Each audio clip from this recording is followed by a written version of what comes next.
Guys, welcome back to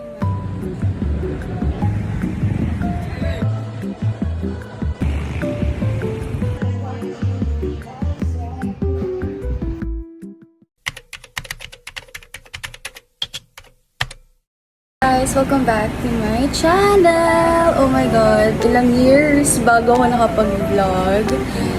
So, come with me on a solo date as a girly na hindi sanay. Kasi lagi ako may kasama pag nag-date. Sino kasama mo, ate ko? Wala na yun. Anyway, so come with me on a solo date. Gusto ko lang i-date sarili ko kasi I feel sad. Charot. Gusto ko magmaganda eh. So, ayun. I-date ko yung sarili ko. Kasi kaya ko naman.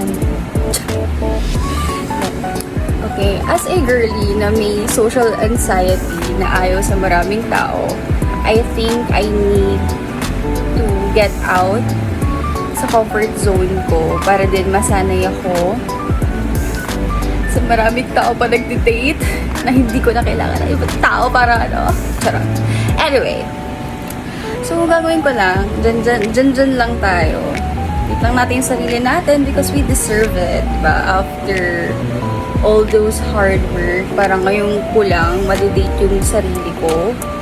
Okay, anyway guys, I finished my master's degree. Oh my God, after 2 years of hard work, iyak and anxiety, I finally finished it. Ang hirap, like working at the same time, nag-aaral ka is not for the weak talaga, but I did it. So si Lord na ang bahala sa aking susunod na step sa goal and career ko sa buhay. I just trust in Him, in everything. I trust Lord sa lahat ng plano niya kasi siya lang naman ang may alam kung ano talaga mangyari sa buhay natin. Pero tayo yung gagawa. So it's our choices. And it's time na ang choices natin ngayon is para sa sarili naman natin at hindi para sa ibang tao. So, let's go. Let's start this vlog. Ko alam kung paano. Ha? Oh my God, hindi na ako sanay. Can't believe it kasi after years bago ako nakapag-vlog. So yeah, like and subscribe and follow me on my socials. Let's go!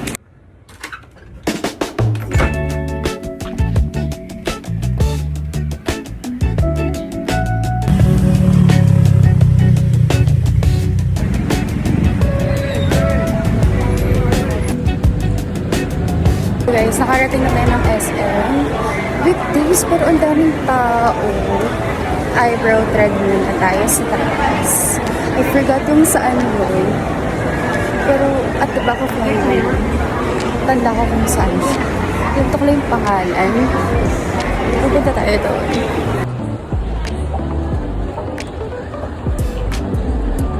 Brow lounge.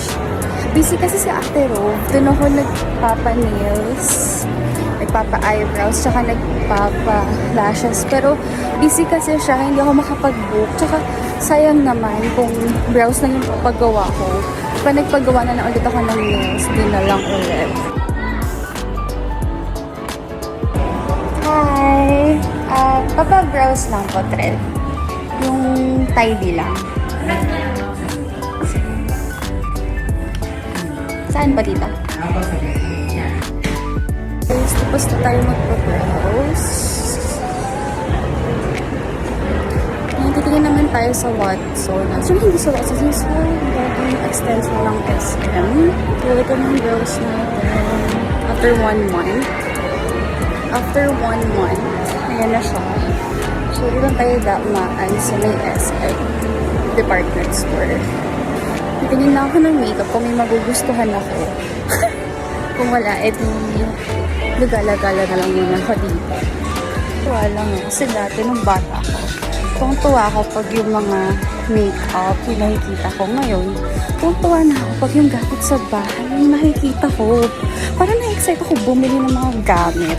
And then, I was, alam yun, parang nag-ano ko. Nag-imagine ako na may sarili ng bahay, tapos namimili na ako. Tapos, adulting na talaga.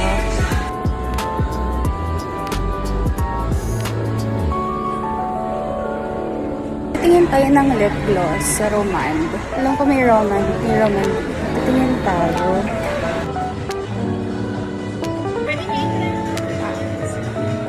How much to? Hindi ito sa glosses niya.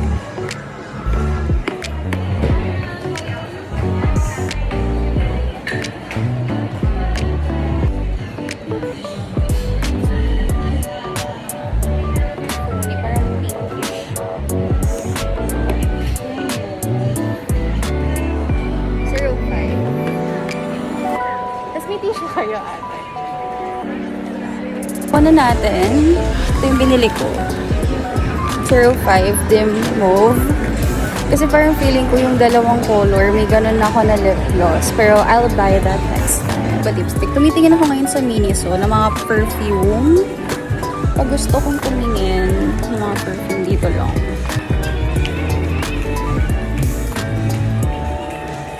Kumagat si amoy niya. Kumagat si amoy. Wait lang. Ito mabango.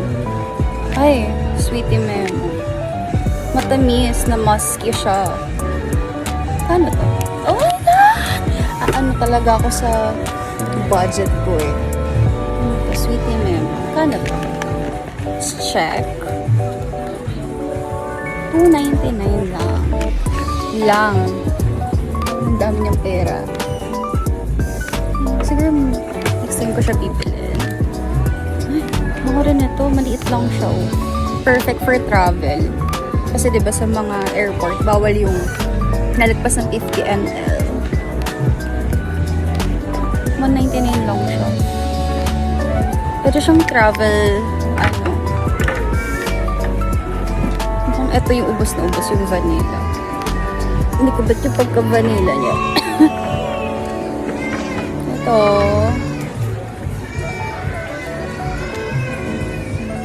Ano ba mo din to? Ano to? Tan? Parang ito yung ubos. Bango. Ay, okay din yung green. Fig tree. Perfect siya for parang mga ano.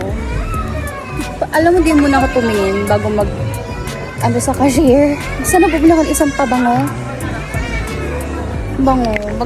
Bet ko yung fig tree, cherry, tsaka tong tan, orange, something. Okay din yung mga pabango actually ng Miniso. If yung naghahanap lang kayo ng budget pero mabango yung ano niya, I suggest buy kayo sa Miniso. Kasi goods din siya. Lumalaban siya sa mga branded. Ano to? Ang cute. Itlog siya, pero pabango yan. Cute. Try natin isa. Ito yung color egg softness. Try natin. Ay, ang bango nito. Bet ko yung amoy niya. May kaamoy siyang branded. Hindi ko maalala yung brand. Parang Joe Malone yung amoy nito. Oo, Joe Malone yung amoy niya. Papapili ata ako. Oh my God, wag mo na ba yun? Ayoko yan.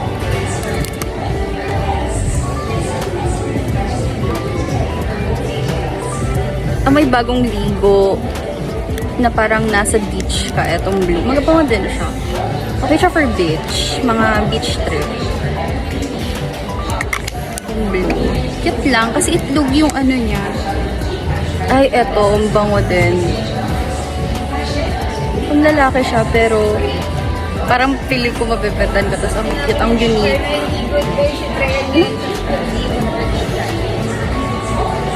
Yung ml siya. 30 ml lang. So, pwede siya sa airport. Ito mabango din. Ito. Tanong, long lasting kaya ito. Ito talaga, it got me. Itong kasi ubos din siya. So, I guess ito yung pinibili. Color. Magkano kaya? $449. Pwede na. Not bad. Lumalaban. Ito talaga may Joe Malone siya. May Joe Malone, te. Ito, this one. Ano ba to? Color egg softness. Tsaka tong sky mirror. I guess bibilin ko siya next time. Ito lalo to, parang pag nasa beach ka, siguro next out. Oh, dito. Ito talaga. This got my attention. Bango niya. I guess, ayun na yung gala natin dito sa SM. Magkakape na tayo. Pero titingin muna tayo sa mga H&M siguro.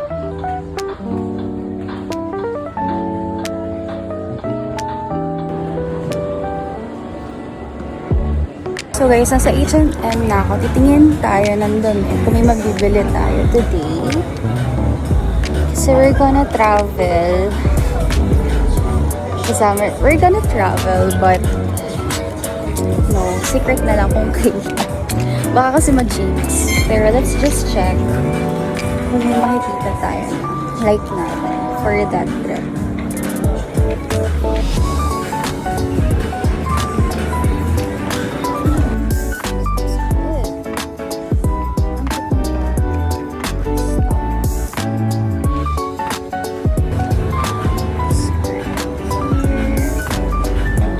Even yung mga top nila na ganito. Ito ng tela. Pet ko to. Pero isang beses ko lang kasing gagamitin. Hindi ko siya magagamit pang everyday ko pagkabili ko. So I guess hanap na lang tayo ng dupe siguro nun. Oo nga. Ganda rin. Ito maganda. Ganda ng pagka-blue. Ewan ko, nahihiligan ko kasi mag-blue ngayon. Yung parang light blue, sky blue. Yung parang mga pastel colors. Kaya kasi ako naka-black and white. So, medyo na ano na ako. Ano ba nito? Pero, kasing ano lang yung Mera. Actually guys, if you're gonna buy tops, Mera is maganda. Maganda ang Mera. Ay, pati dresses nila. Doon ako lagi bumibili. Sa Mera. I love their clothes. Sobrang ganda ng tela nila. Pero yung sizes lang yung problema kasi parang aliliit ng sizes nila. Since I'm a medyo big girly, yung buto-buto ko. So, minsan kahit ordering ko yung size na large, sakit pa rin siya sa akin. So, parang 80 triple or double talaga yung size. Okay, so guys, tapos na tayo umikot sa H&M. I guess magkakape na tayo kasi it's already magti-3:30. So, babiyahe pa tayo doon. Hindi tayo magkakape sa SM kasi sawa na ako magkape dito. So, we're going to Santa Rosa. Nakita kasi ako sa TikTok na coffee shop. Masarap doon. So, pupuntahan natin yun.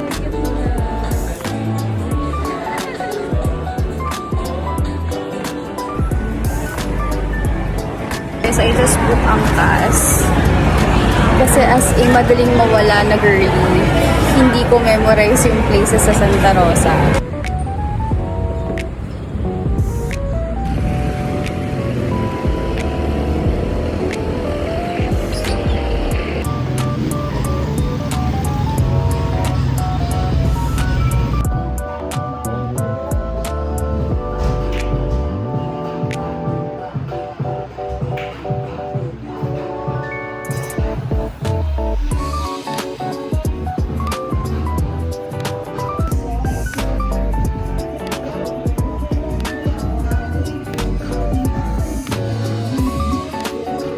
I'm here in Bud Hut.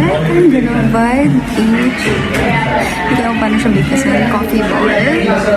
And meron siyang photo booth here. Meron siyang photo booth.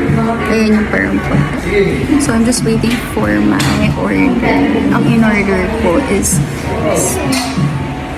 sausage, Danish, and sea salt Spanish latte because I've heard it's good. So, lighting is good. Tapos ang tahimik, it's not crowded. Pero, I think mamaya crowded na dito kasi maaga pa. Bought my book. Hindi ko na siya natapos basahin, but I'm planning na basahin siya ngayon. Tapos nag-retouch na ako. Yung binili ko kanina, ginamit ko na. And then, we're just waiting for our drink. And then, Tatambay lang tayo dito hanggang 5 or 6 siguro. And uwi na tayo. Guys, our food is here. This is sea salt latte, Spanish latte, and the Spanish sausage dish. Parang sabi niyan. So tasty. Look at that. Okay, let's dig in, you guys.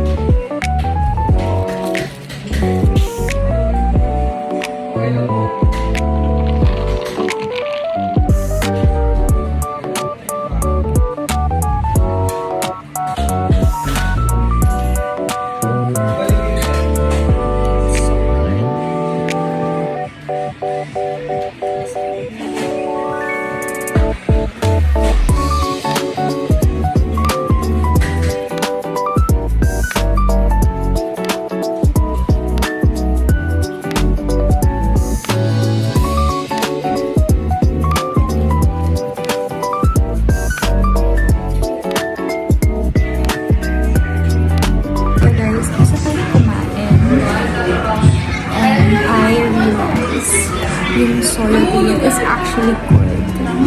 Ang dami kong na-realize na yung mag-isa lang ako, nakaupo, nagkakape, kumakain ng isa. And I realize life is good even mag-isa ka. So, yeah. That's it for today's vlog. I'll see you on my next one. Bye-bye!